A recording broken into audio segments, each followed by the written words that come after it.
Vous allez être content, je vous donne 3 effets à faire avec la vitesse. Vous allez voir, c'est très créatif.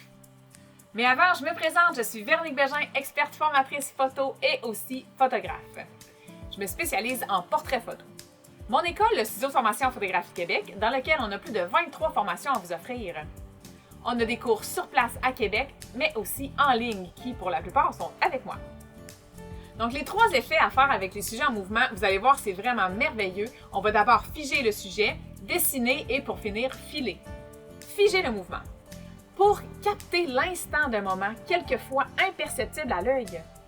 La boue dans les airs, on ne pourrait pas la voir aussi bien comme l'eau, les petites gouttes d'eau, tout le splash. C'est imperceptible à l'œil. Grâce à la photo, on peut voir ça lorsqu'on vient figer le sujet. Donc, pour figer le mouvement d'un sujet, il faut avoir une vitesse rapide. Et là, on parle de rapide. Tu sais, le clic, c'est extrêmement rapide, tellement rapide qu'on n'entend pas les 2 clics. On entend juste clic. Selon le mouvement du sujet, choisir une vitesse entre 1 250e de seconde et 1 4 millième de seconde. Les techniques sont apprises au cours 2. Une vitesse à 1 320e de seconde avec des flashs mini studio, en synchro rapide bien sûr, pour déboucher en dessous du casque. C'est ça qui a permis de voir le visage du portrait. Sans ça, sans ces flashs-là, on ne voyait pas le visage et ça faisait comme noir à cause que le sujet, la lumière dans le fond principal qui était le soleil, était derrière le sujet ici. Donc grâce au flash, on est venu déboucher. J'ai un flash ici de ce côté-là et un plus près de moi comme photographe. À l'ombre, la vitesse est trop lente. Au soleil, la vitesse est assez rapide pour figer. Avec beaucoup de soleil, on peut figer le mouvement des oiseaux et de l'eau. Donc, c'est grâce au soleil que j'ai pu avoir une vitesse à 1 millième de seconde. C'est sûr qu'il y a des trucs photo qu'on peut faire aussi pour obtenir une vitesse aussi rapide. Dessiner le mouvement. Dessiner, pourquoi? Pour voir le mouvement du sujet et donner vie à la photo.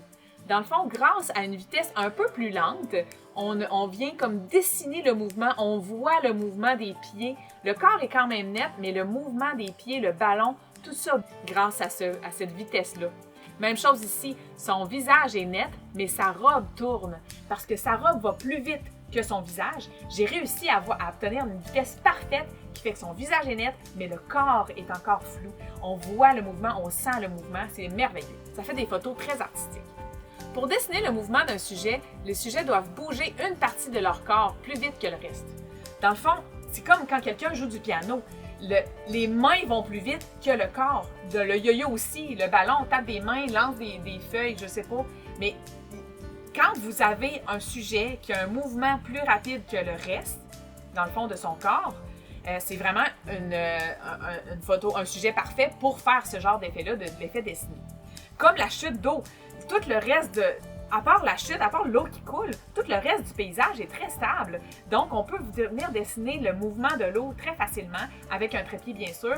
Donc, le sujet, on laisse couler l'eau pendant la photo et là, le reste du paysage, lui, est net.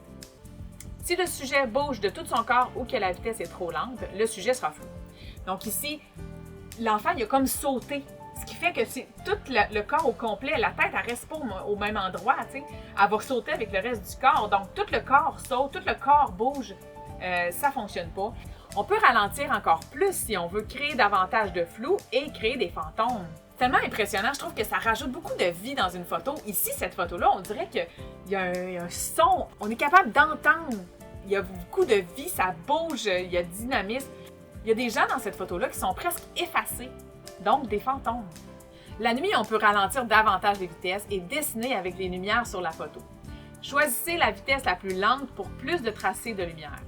Donc, vous allez à l'Expo Québec, vous allez sur le bord de l'autoroute, ça fait des photos super, ou même avec une lampe de poche, amusez-vous. Vous allez voir, il y a un petit truc facile à faire, je vous le donne pas, vous allez le deviner certainement. Je vous l'avais promis, c'est très créatif, donc amusez-vous avec l'effet dessiné, vous allez voir, il y a plein de choses à explorer. Filer. Créer l'effet filé pour faire ressortir la vitesse du sujet dans la photo. Donc ici, à cause de l'effet dessiné derrière, donc le sujet est net, mais le décor file. Le décor fait un effet de vitesse.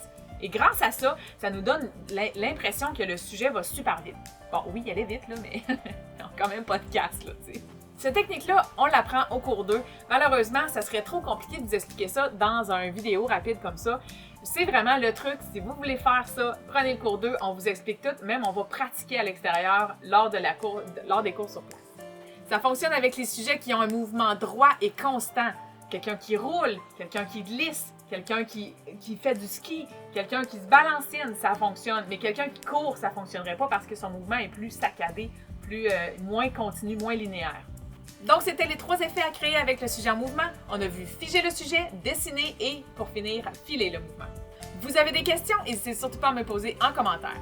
Donc, pour les bases de la photographie, je vous ai parlé du cours 2. Oui, on apprend un sujet en mouvement, on pratique avec le mouvement et tout, mais on a aussi les cours 1 qui est sur les fonctions de base de l'appareil photo. Dans le fond, c'est le prérequis pour suivre le cours 2. Ensuite, on a le cours 4 pour le mode manuel. Vous avez aimé? Cliquez sur j'aime, partagez, mais surtout abonnez-vous parce qu'il y a plein d'autres vidéos qui s'en viennent. C'était Véronique Bégin pour le Studio de formation en photographie de Québec.